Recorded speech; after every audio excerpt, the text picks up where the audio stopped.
You feel a massive, naturally occurring waterfall in your chest before you ever actually see the water. Oh, absolutely. It's that low thrumming vibration. Just millions of gallons of water carving through solid basalt. Right, it transmits straight through the ground, right into your bones. Standing next to a geologic feature like that, the sensation is just one of absolute permanence. Yeah, you're looking at a system that has been operating since, the retreat of the Pleistocene glaciers. Exactly. Yeah. 10,000 years of carving the landscape. The very last word that comes to mind when you're looking at that kind of hydrogeological power is fragile. And yet, the documentary record of the 20th century demonstrates that even a geologic truth can be erased. And not over millennia either. No, in a matter of hours, provided you have, enough reinforced concrete and a very specific set of legal interpretations. Right. So we are opening a dossier today for this deep dive, and it contains a profound and honestly difficult piece of the historical record. We're looking at the damming of the Columbia River and the complete inundation of its two greatest native fisheries, which are Kettle Falls and Celilo Falls. Yeah, and it's important to clarify for you, the listener, that the materials in front of us today are strictly government documents. We are not dealing with hearsay. Exactly. We are examining the 1855 Stevens Treaties, the U.S. Army Corps of Engineers internal planning reports, congressional settlement statutes, and the biological assessments from the U.S. Fish and Wildlife Service. Right, the paper trail. Yes. The mission here is to trace that exact paper trail left by the people who made these decisions, to understand exactly how government officials utilized the language of their own treaties to justify, well, pouring millions of tons of concrete over ways of life that had survived since the Ice Age. And approaching a subject with this much historical gravity, it really requires looking plainly at the mechanics of those decisions. Yep. There is no need to assign cartoonish villainy to the engineers and bureaucrats of the era, just as there's no need to soften the devastating reality of what actually occurred. The facts carry the grief on their own. They really do. The federal reports speak for themselves. They outline a process where a legal promise was kept on paper, but systematically dismantled in the physical world. A promise kept in words, but broken in water. Okay, let's unpack this, because to understand the scale of what was dismantled, we really have to establish what the Columbia River looked like before the era of the megadams. Right, the baseline. Exactly. We are looking specifically at Celilo Falls on the lower river and Kettle Falls on the upper river. Anthropological records describe these not just as fishing sites, but as the absolute centers of gravity for the entire Pacific Northwest. Yes, especially Celilo Falls. It operated as the what they call the Great Mart of the interior continent. The Great Mart. Yeah, that phrase captures the economic complexity of the site. I mean, Celilo wasn't merely a place where people caught fish for subsistence. It was one of the oldest continuously inhabited sites in North America. Wow. It functioned as this massive interregional trade hub. And the geography of the river dictated this. You had this horseshoe of chutes, rapids, and sheer drops where the entire volume of the Columbia River was just forced through these narrow channels of volcanic rock. Creating a natural bottleneck. Exactly. The salmon runs, millions of fish returning from the ocean to spawn. They were forced to bottleneck and leap up these specific rapids. And we have baseline observations of this from a Western perspective. The journals from the Lewis and Clark expedition in 1805, they documented seeing just massive stacks of pounded, dried salmon lining the shores. Right, prepared for trade. Prepared for trade, yeah. We are talking about an economy where the catches were so dense that when the runs peaked, a single fisher standing on a wooden scaffold could pull in hundreds of fish a day using just a long-poled dip net. It's incredible volume. It is. And these fishing stations weren't random either. They were highly regulated, proprietary sites handed down through specific families for generations. Because the salmon economy was the foundation of an entire social, political, and spiritual architecture. Right. The fish were traded for buffalo robes from the plains, obsidian from the south, shells from the coast. And spiritually, the arrival of the fish was the organizing principle of the calendar. Marked by the first salmon ceremony, right? Exactly, every spring. A practice honoring the fish for returning to sustain the people.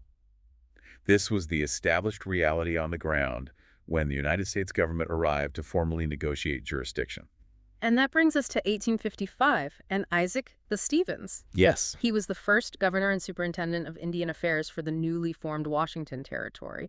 And Stevens was essentially handed a dual mandate by the federal government. Right. He had to secure vast land cessions from the Columbia Plateau tribes to clear the way for American settlement and railroads. But do it without sparking a protracted, expensive war. Exactly.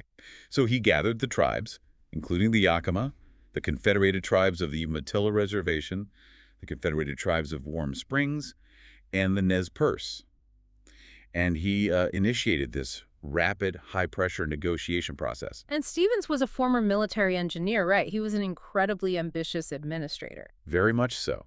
He understood the leverage he held, but he also understood the absolute red line that was drawn by the tribal leaders. Because they were being asked to cede tens of millions of acres of land and move on to defined reservations. Right. And the universal condition set by the tribes for even considering these cessions was that they had to retain the right to fish where they'd always fished, regardless of who owned the land moving forward. I want to look at the specific legal architecture Stevens used to secure these agreements, because it becomes the central pivot of the entire 20th century dam era. It's the crux of everything. Yeah.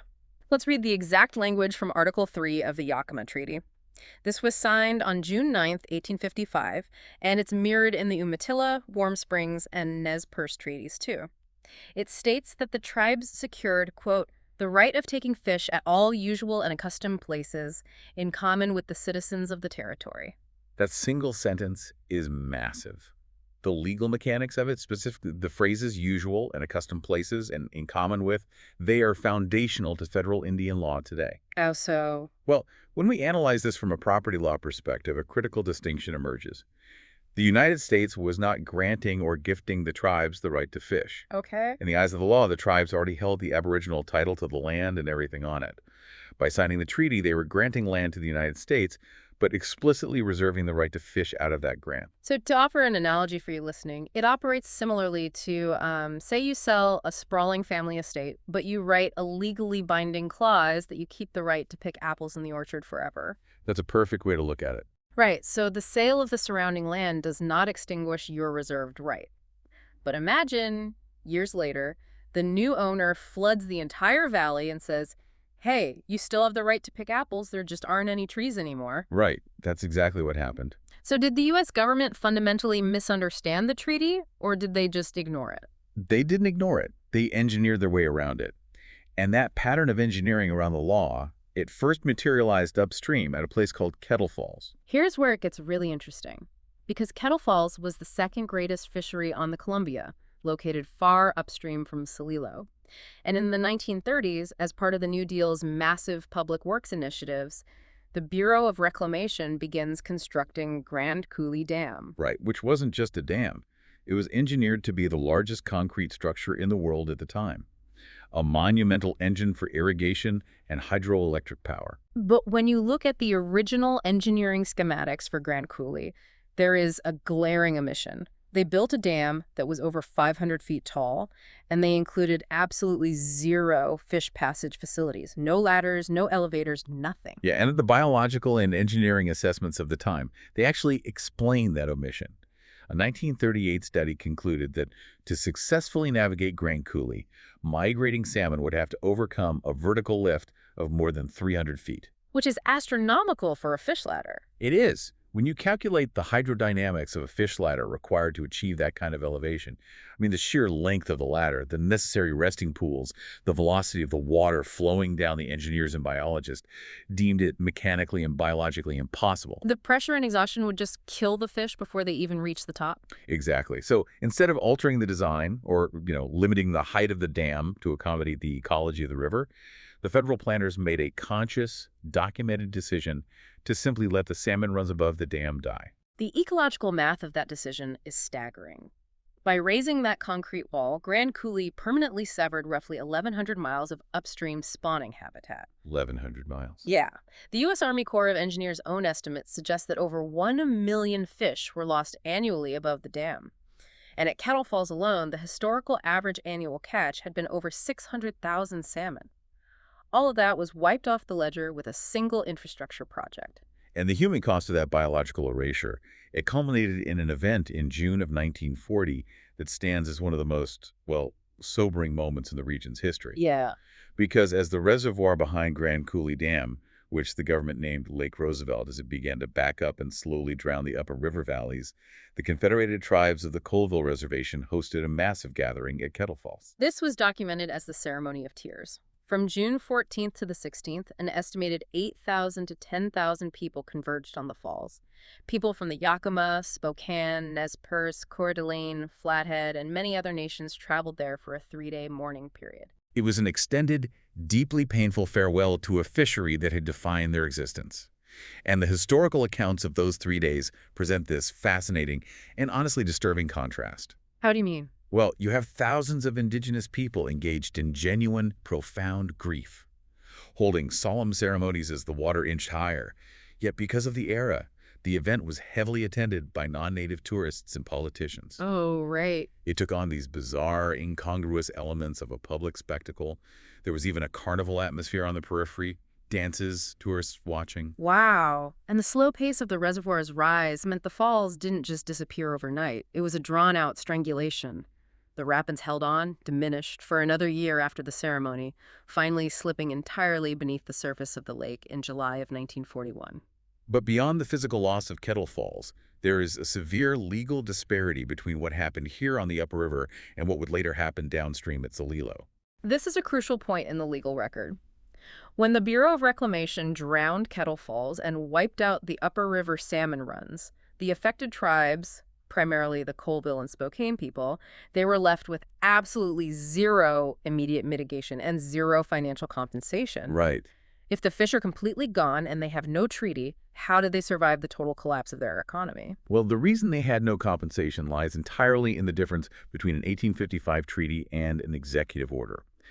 The majority of the upper river tribes were not signatories to the 1855 Stevens Treaties. Okay. Their reservations were established decades later, not by ratified treaties, which the Constitution defines as the supreme law of the land, but by presidential executive orders.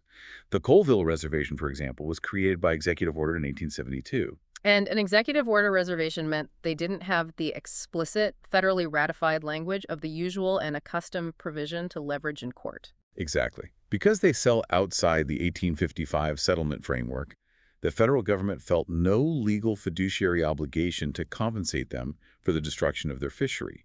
They were pushed into a total economic void. And they stayed there for a long time. The historical record shows they had to wait more than half a century for any kind of equitable congressional settlement. The Colville tribes weren't compensated until 1994, and the Spokane tribe had to wait until 2019. Yeah, decades of waiting. And even when those settlements came, they were structurally calculated based on the use of tribal lands for hydropower generation, not a retroactive valuation of a vanished 10,000-year-old salmon economy. So the total lack of legal friction upstream at Grand Coulee essentially emboldened the federal planners. Oh, absolutely. They had successfully built the largest dam in the world, destroyed the upper river fisheries, and faced virtually no immediate legal consequences. Right. So as they moved into the post-war era of the late 1940s and early 1950s, they turned their attention downstream to the lower Columbia River, specifically targeting the area just below Celilo Falls for their next mega project, which was the Dalles Dam. But the legal landscape downstream was entirely different. Downstream, the federal planners were staring directly at the tribes who held the 1855 treaties. They knew the Yakima, Umatilla, Warm Springs, and Nez Perce had a federally ratified property right to fish at Celilo Falls. So how did the internal agencies of the United States government justify building a dam that would intentionally drown the most important native fishery on the river, knowing it was protected by the supreme law of the land? Were they rubbing their hands together like cartoon villains, or did they honestly drink their own Kool-Aid and think they were improving nature? What's fascinating here is that the record supports sincere error over conscious malice. It was an indifference born of technological optimism. They justified it through a deeply flawed biological concept that historians now refer to as the hatchery paradigm. The hatchery paradigm. Right. The U.S. Fish and Wildlife Service, along with federal engineers, operated under a philosophy of extreme technological optimism. They genuinely believed that the complexities of a wild, ancient river ecosystem were inefficient. Inefficient. Nature was inefficient. Yes. They theorized that any losses of wild salmon caused by the dams could be entirely offset and even exceeded by building artificial fish hatcheries below the dams. We really have to unpack the biology of why they believed this and why it was so disastrously wrong. The federal scientists viewed salmon production almost like agriculture. Like farming. Right, like farming. They thought if you extract the eggs, fertilize them in a controlled concrete raceway, and then release the smolts, You eliminate the natural mortality of wild spawning. What they failed to account for in the 1950s was the immense genetic diversity required for salmon to survive ocean conditions and return to specific tributaries. Not to mention the necessity of wild spawning gravel. And the reservoirs themselves, reservoirs alter the hydrodynamics of the river so severely that young smolts just get lost in the slack water and get preyed upon. Exactly. But in the 1950s, the belief in hatcheries wasn't just a mitigation strategy. It morphed into an active justification for destroying wild habitats. Because they thought they were making it better. Yes. The documentary evidence contains a 1951 assertion by an acting regional director of the U.S. Fish and Wildlife Service that perfectly encapsulates this hubris. He formally argued that building the Dalles Dam would actually make it easier for salmon to migrate. The logic in that 1951 memo is almost impossible to parse today. They argued that providing a concrete fish ladder over a dam was biologically superior to forcing the salmon to fight their way up the natural roaring rapids of Celilo Falls. They viewed the 10,000-year-old geologic feature as an impediment. By drowning the falls and replacing it with a ladder and downstream hatcheries, they convinced themselves they were engaging in an ecological upgrade. It wasn't malice, it was an absolute blinding faith in mid-century engineering.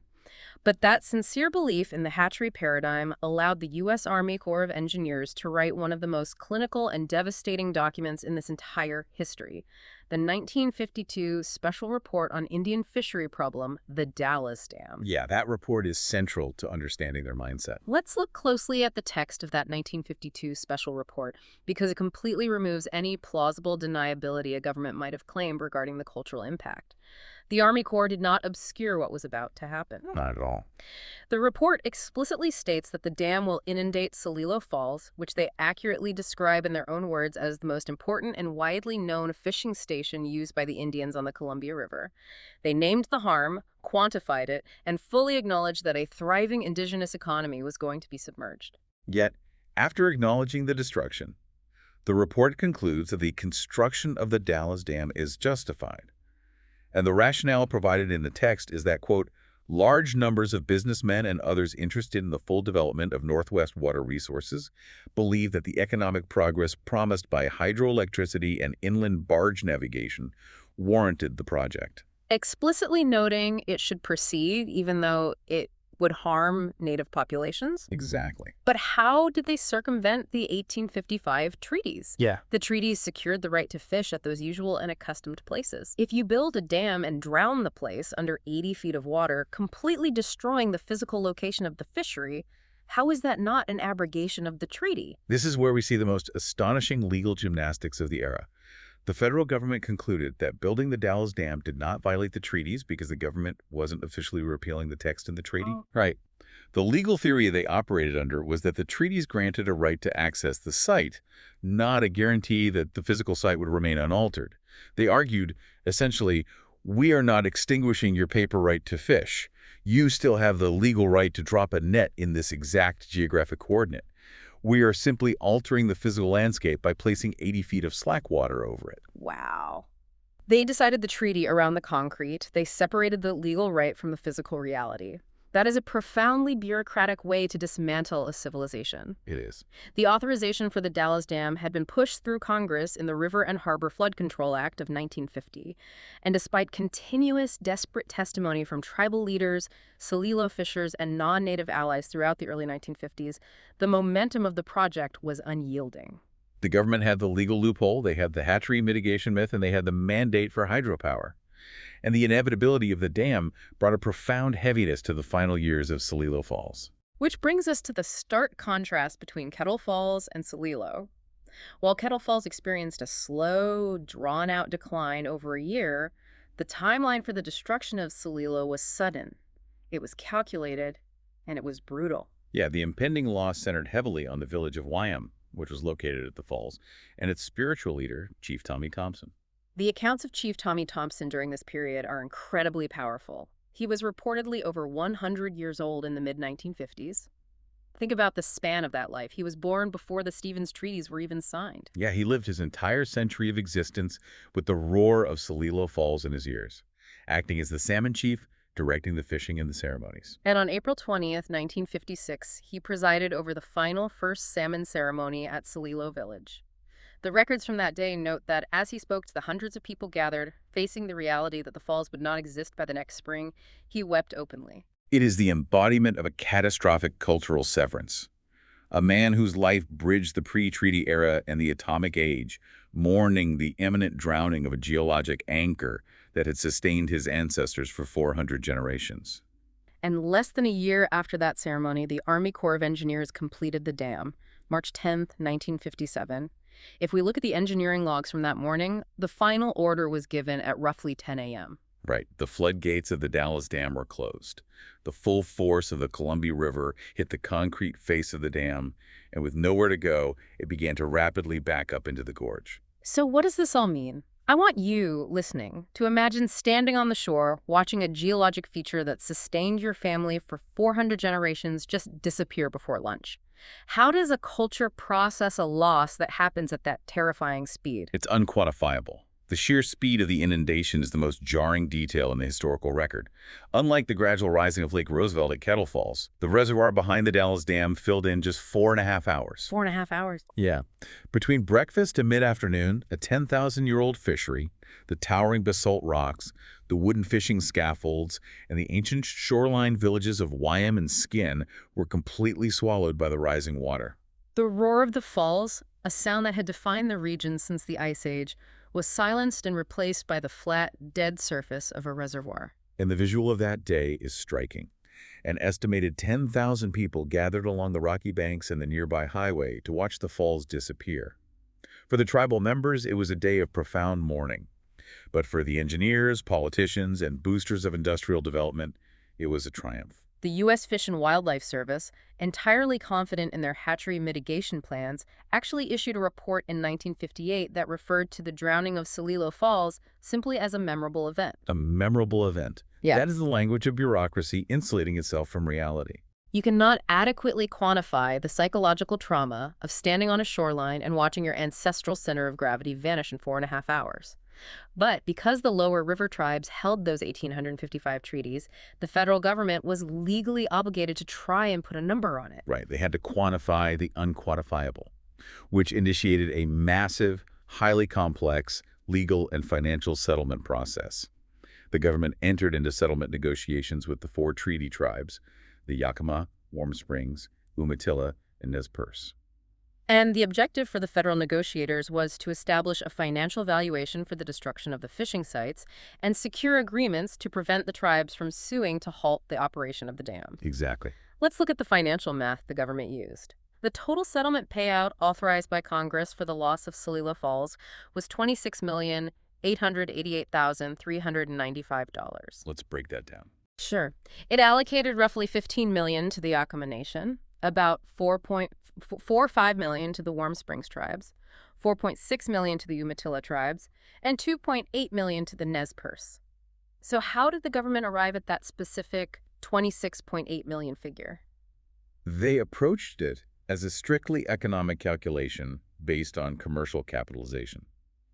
The federal actuaries looked at the annual commercial catch in pounds of salmon pulled from the falls, assigned a market price to it, and calculated the capitalized value of that income stream over time. Weighing it against the projected revenue of the hydroelectricity. Right. But what that calculation completely ignored, of course, was the subsistence value of the fish, the actual food that kept families alive, and the incalculable spiritual and cultural value of the site itself. When you take that $26.8 million settlement and divide it per capita among the enrolled members of those 4 tribes in 1957, the payout equates to roughly $3,700 per person. $3,700. Yeah. They essentially issued a one-time severance check of $3,700 to permanently replace a sustainable, localized economy that had functioned flawlessly for millennia. It's a dark irony. The U.S. government effectively paid a one-time severance package for a permanent layoff. If we connect this to the bigger picture, though, the structure of these settlements reveals the most brilliant legal strategy executed by the tribal leadership during this entire era. The legal architecture of the 1957 settlements is a masterclass in tribal agency and foresight. Really? How so? Well, the tribes agreed to accept the financial compensation, and they agreed to grant the federal government what is called a flowage easement. A flowage easement is a specific property right that allows one party to permanently flood land owned or utilized by another party. Okay, so by granting the easement, the tribes agreed they would not litigate to tear down the dam or lower the water. Right, but they insisted on a massive critical caveat, which was the tribal leaders demanded explicit language in the settlement statutes, stating that their acceptance of the money for the drown sites did not extinguish their 1855 treaty right to fish in common with the citizens of the territory. Wow. So they accepted payment for the physical acreage that was destroyed, but they absolutely refused to sell the underlying legal right to the fish. Exactly. And you have to consider the context of the federal negotiators in 1957. Why did the government agree to leave that clause in? Did they realize they were leaving the door wide open for future court battles? Or did they just assume the issue would drown with the falls? The internal documents suggest the federal planners didn't view it as a threat at all. They were operating under the hatchery paradigm. They believed the wild fisheries were a thing of the past and that hatcheries would handle the biological load moving forward. They had their flowage easement, they had their massive hydroelectric dam, and Celilo Falls was under 80 feet of water. Right. To the government lawyers, the tribal insistence that the treaty right was not extinguished likely appeared to be a meaningless paper technicality, a phantom right to a fishery that no longer physically existed. They assumed the 1855 promise would just quietly expire under the reservoir. But the tribal leaders understood property law better than the government anticipated. By refusing to surrender that specific phrasing in common with your parrots, they retained the exact legal standing they would need when the salmon runs inevitably began to collapse, proving the hatchery paradigm was a failure. Yes. When the massive treaty rights cases and the so-called fish wars erupted in the federal courts in the 1960s and 1970s, it was this specific, surviving, reserved right that the tribes leveraged. That is the legacy of the 1957 settlements. The government bought the physical land, they bought the right to flood the gorge, but they failed to buy the 1855 promise. And because that promise survived, federal judges in the 1970s, notably in the Bolt decision, used that exact in common with language to affirm that the treaty tribes were legally entitled to 50% of the harvestable salmon returning to their traditional waters. It is a remarkable testament to the endurance of the tribes. They stood on the shoreline, watched their ancestral center of gravity get submerged in 4.5 hours, accepted a fractional economic payout because they had no other leverage to stop the dam. Yet they maintained the strategic presence of mind to hold on to the single sentence from 1855 that would serve as the legal foundation for their survival in the modern era. The documentary record we've examined outlines a profound tragedy, but it is a tragedy defined by cold, bureaucratic mechanics rather than unchecked malice. We see a federal government that clearly recognized the devastation it was causing. They named the harm in their own special reports, quantifying the millions of lost fish and the submerged ancient markets. Yet they continually concluded that the march of industrial progress, hydroelectricity, irrigation, and navigation justified the erasure of these sites.